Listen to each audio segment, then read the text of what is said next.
Hello, this is my favourite story in the whole world, and it's in Holy Week. It's the second day of Holy Week, and it's a story of Veronica. Now, Jesus was on the road to the cross. He was carrying the crossbar on his shoulder. He fell a couple of times, and we'll get to that story a little bit later, tomorrow in fact. Meanwhile, we have an exhausted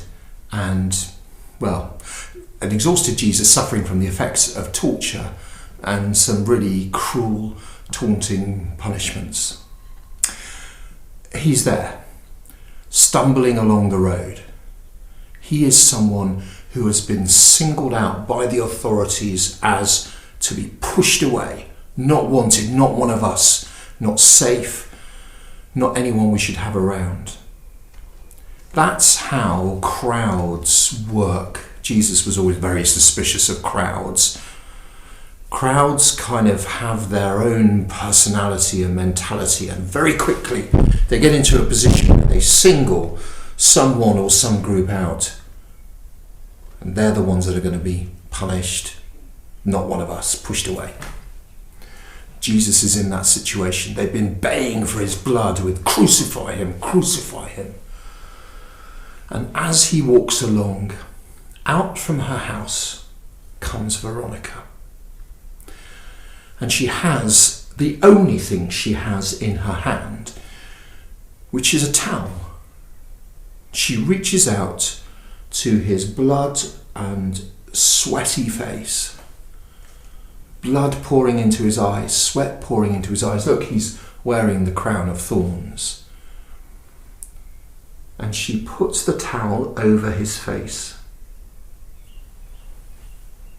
And in that simple gesture is summed up the calling of humankind. God calls us to be the people that he knows that we can be. And here is Veronica, brave, courageous, determined, compassionate. She is the best example of our qualities in that moment. The crowd wants him dead because they've been told that he should die. And she risks being punished by identifying herself with him. Her action is simple. Her compassion is practical. Right now we're seeing the most extraordinary acts of simple compassion in our communities, aren't we? We're seeing our shop workers and our NHS workers. We're seeing people like, well, this has been filmed in St Peter's, Elmset, and here in Elmset Village there is a group of people organised by Trevor who are making sure that those who are isolated can't get to the shops, can't get to the chemist, are being looked after. You know, it's actions like that that really count at this time. But as we pause and in a moment just look at the picture of Veronica, we see in her an example of the people that we can be. There's not one of us that can't be.